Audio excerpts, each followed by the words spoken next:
मागील काही सेशनमध्ये आपण पाहत आहोत की या 2024 सालामध्ये एक नोकरी मिळवण्यासाठीचं सूत्र काय असू शकतं. त्यासाठीची ही जी सीरीज आहे वेद 2024, त्यामध्ये पहिल्यांदा आपण चर्चा केली की 24मध्ये नोकरी मिळवण्यासाठी काय केलं पाहिजे.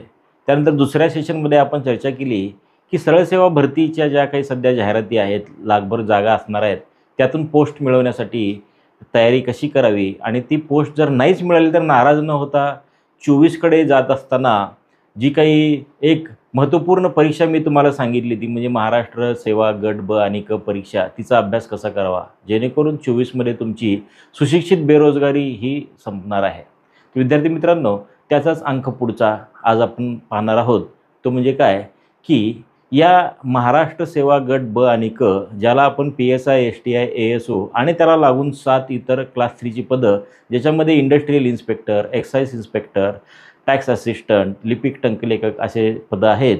तर या सगळ्या परीक्षेची तयारी कशी करावी, याचा अभ्यास नियोजन कसं असणं अपेक्षित आहे, याविषयीच आपण चर्चा करणार आहोत.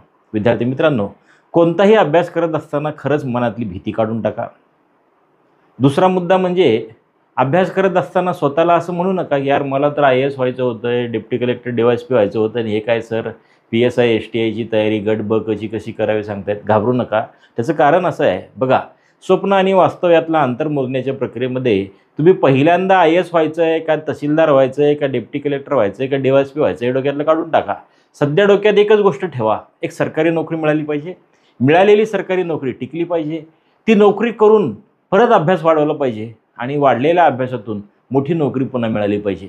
या सूत्राने आपण पुढे जाणार आहोत. विद्यार्थी मित्रांनो, जे कनेक्टिंग ब्रिज या अर्थाने ज्या परीक्षेविषयी आपण बोलतोय ती परीक्षा म्हणजे महाराष्ट्र सेवा गट ब आणि क परीक्षा, PSI STIची परीक्षा. याचा अभ्यास नियोजन कसं असणं अपेक्षित आहे याविषयी आपण आता थोडक्यात चर्चा करूयात. यापूर्वी आपण पाहिलेलं आहे की दोन्हीचा सांगड कसा घालायचा, सरळ सेवेचा आणि महाराष्ट्र सेवा गट ब आणि क परीक्षेचा. आज आपण पाहणार आहोत त्या ठिकाणी चर्चा केलेल्या अभ्यास नियोजनाच्या परीक्षा योजनेच्या अनुषंगाने आता इथून पुढच्या साधारणतः 100 दिवस, म्हणजे इथून पुढे तुम्ही आता ही जर परीक्षा देणार आहे असं ठरवलात, कमीत कमी 100 दिवस अभ्यासासाठी उपलब्ध आहेत. हे शाश्वत सत्य कोणालाही नाकारून चालणार नाही. तर विद्यार्थी मित्रांनो, या 100 दिवसाच्या अभ्यास नियोजनामध्ये नेमकं तुम्ही काय करणं अपेक्षित आहे या संदर्भात आपण चर्चा करूया. तर विद्यार्थी मित्रांनो, सगळ्यात पहिल्यांदा लक्षात घ्या, ही तयारी करत असताना तुम्हाला ऑलरेडी माहिती आहे की सामान्य क्षमता, सामान्य विषय यामध्ये एकूण 8 विषयांचा समावेश होतो. या 8 विषयांचा अभ्यास करत असताना आपल्याला या ठिकाणी लक्षात घ्यायला लागेल ते म्हणजे काय, या विषयांची काठिण्य पातळी आणि त्यानुसार द्यावयाचा त्यासाठीचा अभ्यास वेळ. तर विद्यार्थी मित्रांनो, काठिण्य पातळी, अभ्यास वेळ, तो विषय तुम्हाला सोपा जातो का अवघड जातो, ह्या गोष्टी लक्षात घेऊन तयारी करत असताना एकूण 8 विषयांची विभागणी तुम्ही 3 गटामध्ये करणं अपेक्षित आहे. पहिला गट सामान्य ज्ञान पूर्व परीक्षेच्या बाबतीतला, त्यामध्ये सोपे विषय तुम्हाला जाणारे कोणते, दुसरा गट अवघड जाणारे विषय कुठला आणि तिसरा गट रोज अभ्यास कोणत्या विषयाचा करावा याविषयी. तुम्ही म्हणाल सर रोज वेळ मिळत नाही. कोण म्हणलं वेळ मिळत नसतो? आम्ही नेहमी एक शब्द वापरतो, टाईमपास करायचा यार, आज करायला काहीच नाही. तर लक्षात ठेवा, या परीक्षांसाठी टाईमपास नाही, आपल्याला टाईम गेन करायचा आहे. टाईम गेन करण्याच्या प्रक्रियेमध्ये आपल्याला आता नियोजनाचे टप्पे बघत आहोत. त्यामध्ये पहिल्यांदा आपण पाहतोय रोज अभ्यास करावयाचे विषय. 5 विषयापैकी 3 विषय रोज अभ्यास करावयाच्या कॅटेगरीमध्ये येतात. त्यातला पहिला विषय आहे विद्यार्थी मित्रांनो, तो म्हणजे चालू घडामोडी. चालू घडामोडी हा विषय कधीही न संपणारा असतो. सर्वसाधारणपणे ज्या वेळेस जाहिरात येते तेव्हापासून मागे साधारणतः 1.5 वर्षापर्यंतचा तुम्हाला अभ्यास करावा लागतो. चालू घडामोडी या विषयाचे 2 सेक्शन पडतात. एकाला आपण सामान्य ज्ञान असे म्हणतो, दुसऱ्याला चालू घडामोडीच्या सध्याच्या असणाऱ्या घडामोडी, असे 2 भाग पाडतो. तर विद्यार्थी मित्रांनो, यांचा अभ्यास आता तुम्ही सध्या करू शकता.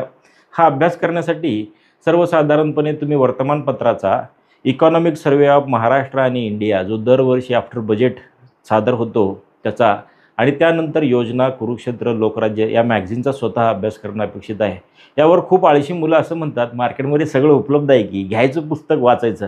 नाही, असा अभ्यास होत नसतो. त्या लेखकाने जी गोष्ट जास्त महत्त्वाची नाही म्हणून सोडलेली आहे, हे सर्वसाधारण विद्यार्थ्याला माहिती आहे म्हणून सोडलेली आहे, तीच तुम्हाला माहिती नसेल तर प्रॉब्लेम कुणाला आहे? तुम्हाला आहे. म्हणून जे काम लेखक करतात, जे काम संकलक करतात, तेच काम तुम्ही तुमच्या अभ्यासासाठी केलं तर तुम्हाला पैकीच्या पैकी मार्क मिळण्याची शक्यता असते. तर विद्यार्थी मित्रांनो, चालू घडामोडीचा अभ्यास रोज करा. हा अभ्यास करत असताना पहिल्यांदा तुम्हाला कसा अभ्यास करावा हे कळणार नाही. ते कळण्यासाठी मागच्या जुन्या प्रश्नपत्रिका बघा, त्यामधले घटक लक्षात घ्या आणि ते घटक लक्षात घेतल्यानंतर तुमच्या लक्षात येईल की कशावर प्रश्न येतो, कुठल्या प्रकारचा प्रश्न येतो, किती काठिण्य पातळीचा प्रश्न येतो, साधारणतः किती मागे जावं लागतं आणि लवकरात लवकर परीक्षेच्या अगोदरचा कोणता भाग करावा लागतो तो कंप्लीट करा. त्यानंतर दुसरा विषय येतो विद्यार्थी मित्रांनो, ज्याचा तुम्हाला रोज अभ्यास करायचा आहे, त्याला आपण म्हणतो ते म्हणजे अंकगणित. अंकगणित हा विषय अनेकांना अवघड वाटतो, अनेकांना खूप सोपा वाटतो. अवघड वाटणाऱ्यांना आणि सोपा वाटणाऱ्यांना दोघांनाही अभ्यासाची रोज गरज आहे. कारण आपल्याला माहिती आहे प्रॅक्टिस मेक्स मॅन परफेक्ट. तुम्हाला माहिती असेल विराट कोहली आहे, जो की सध्या टॉप मोस्ट बॅट्समन आपण ओळखतो, तो रोज 6-6 तास 4-4 तास व्यायाम करतो असं ऐकवत आहे. हे खरं आहे का खोटं आहे हे नंतर, पण जेव्हा त्याचा आपण फिटनेस बघतो तेव्हा लक्षात येतं की खरंच तो रोज प्रॅक्टिस करत असावा. तर विद्यार्थी मित्रांनो, तुम्हाला जर एखाद्या परीक्षेमध्ये यश मिळवायचं असेल तर प्रॅक्टिसला पर्याय नाही आणि अंकगणिताची जी प्रॅक्टिस आहे ती तुम्ही रोज एका विशिष्ट पद्धतीने करणे गरजेचे आहे. पाढे वर्ग घन, जोडमूळ संख्या, मूळ संख्या, त्रिकोणी संख्या, हा जे बेसिक संख्या ज्ञानाचा भाग आहे तो पहिल्यांदा संपवा. तो संपल्यानंतर विद्यार्थी मित्रांनो कंचे बाहू बेव, त्याच्यानंतर त्याला आपण बॉडमॉस रूल असे म्हणतो. त्याच्यानंतर मग तुम्ही लसावी मसावी, अपूर्णांकाची बेरीज वजाबाकी गुणाकार भागाकार, त्याच्यानंतर मग तुम्हाला गुणोत्तर प्रमाण, शेकडेवारी, घातांक, हे टॉपिक बेसिक तुम्हाला आलेच पाहिजे. आणि मग हे टॉपिक आले काय पण गणित घ्या सोडवता येतं. बरेच जण शॉर्टकटच्या मागं लागतात. सर शॉर्टकट सांगा, सर ट्रिक आहे का सांगा. अबे ट्रिक आणि शॉर्टकटच्या नादाला लागायचं नसतं आहे. जेव्हा तुम्ही 500 वेळेस एखादं गणित सोडवतात तुम्हालाच ते आपोआप सुचत असतं आहे. विद्यार्थी मित्रांनो, 500 वेळेस गणित सोडवायचं असेल तर रोज त्याला किमान 1 तास देणं गरजेचं आहे. अंकगणित पूर्ण झाल्यानंतरच त्या ठिकाणी तुम्हाला बुद्धिमत्ता चाचणीच्या विषयाला हात घालायचा आहे. अर्थात अंकगणिताचा अभ्यास डिटेलमध्ये कसं करायचा, बुद्धिमत्ताचा कसा करायचा हे सगळं आपण पाहणारच आहोत. त्याविषयी काही दुमत नसावं, पण बेसिक आयडिया आपण या ठिकाणी आज पाहतोय अभ्यास नियोजनामध्ये. म्हणजे सर्वसाधारणपणे रोज अभ्यास करावयाच्या विषयापैकी जर चालू घडामोडी रोज करायचं आहे, 100 दिवसाचा आपल्याकडे वेळ आहे, तर चालू घडामोडीच्या अभ्यासाला आजपासून 100 दिवस आहेत, व्हायलाच पाहिजे. रोज किमान 1 तास देणं अपेक्षित आहे. अंकगणित बुद्धिमत्ता ह्या 2 विषयाच्या तयारीसाठी 100 दिवसाचा विचार करता 2 विषयाची तयारी करायचं आहे.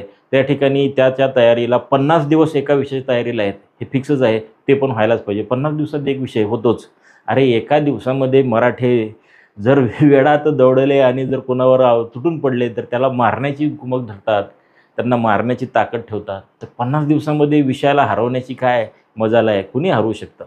त्यानंतर विद्यार्थी मित्रांनो, जे सोपे विषय आहेत, सोपे विषयामध्ये राहिलेल्या 5 विषयापैकी तुमच्यासाठीचे सोपे विषय कोणते आहेत तुम्ही ठरवा. या 5 विषयामध्ये सिलेबस कुठला येतो? इतिहास येतो, भूगोल येतो, नागरिकशास्त्र येतं आहे, विज्ञान येतं आहे आणि अर्थशास्त्र येतं आहे. यातले सर्वसाधारणपणे सोपे विषय 3 असू शकतात एखाद्यासाठी. ते म्हणजे काय? इतिहास, भूगोल आणि नागरिकशास्त्र. या 3 विषयाचं डिव्हिजन आपण जेव्हा 100 दिवसामध्ये करतो तर एका विषयाच्या तयारीला साधारणतः अजूनही 30 दिवस आहेत. त्या परीक्षेचा सिलेबस पहा, परीक्षेचा सिलेबस पहा, PYQ पहा, परीघ आखा आणि मग या 30 दिवसामध्ये एक विषय, एका महिन्यात एक विषय उरकायचा आहे, या हिशोबाने त्याच्या अभ्यासाला लागा. आणि मग त्याच्यानंतर विद्यार्थी मित्रांनो, जेव्हा आपण अवघड विषय म्हणतो तर 2 विषयाला अवघडच्या कॅटेगरीत घालायला हरकत नाही, कारण त्या सिलेबस खूप मोठा आहे. ते म्हणजे काय? एक भारतीय अर्थव्यवस्था, त्यालाच आपण अर्थशास्त्र असे म्हणतो. आणि मग त्याच्यामध्ये समग्रलक्षी अर्थशास्त्रसुद्धा त्याच्यामध्ये ॲडिशन आता आलेलं आहे. आणि मग दुसरं म्हणजे काय? विज्ञान. विज्ञान आणि अर्थशास्त्राचा अभ्यास अवघड विषयाच्या कॅटेगरीत टाकल्यामुळे रोज थोडा थोडा करणं अपेक्षित आहे. अर्थात ह्या 2 विषयांच्या अभ्यासासाठी तुम्हाला परत 100 दिवस उपलब्ध आहेत. म्हणजेच काय? रोज अभ्यास करत असताना तुम्हाला 3 विषयाशी खेळायचं आहे. चालू घडामोडी, दुसरा अंकगणित, तिसरा इतिहास, भूगोल, नागरिकशास्त्रापैकी पहिल्या महिन्यात 1 आणि चौथा तो म्हणजे काय? विज्ञान आणि अर्थशास्त्रापैकी 1. ह्या 4 विषयाची रोज डीलिंग कसं करायचं याविषयी सुद्धा नियोजन करणं अपेक्षित आहे. जो पॉईंट तुम्ही अभ्यासाला घेताय तो पॉईंट पूर्ण केल्यानंतरच दुसऱ्या विषयाकडे स्विच करा. स्विच करत असताना तो पॉईंट पूर्ण नसताना उगाच उठून जाऊ नका. म्हणजे पुण्यातला मला स्टडी रूमचा जवळपास 20-22 वर्षाचा अनुभव आहे, एक स्टडी रूमचा संस्थाचालक म्हणून सुद्धा आणि मग स्टडी रूममध्ये अभ्यास करण्यातसुद्धा.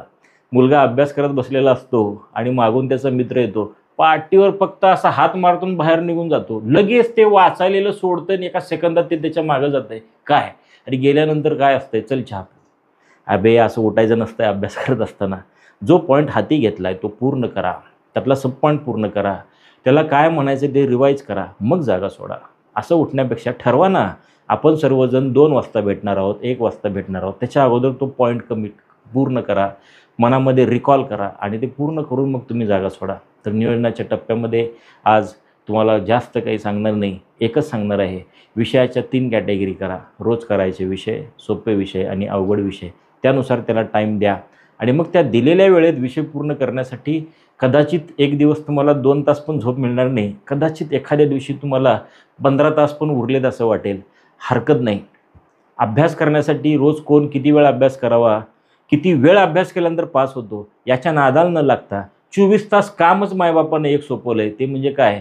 अभ्यास करून नोकरी मिळवणे. तर अभ्यास करून नोकरी मिळवणे याला कामच जेव्हा तुम्ही समजता, अभ्यास करून नोकरी मिळवणे याला तुमचे स्वप्नच तुम्ही जेव्हा समजता आणि वास्तवात लक्षात घेता, अभ्यास करून नोकरी मिळवणे याशिवाय दुसरंच काही आपल्याकडे आता शिल्लक नाही.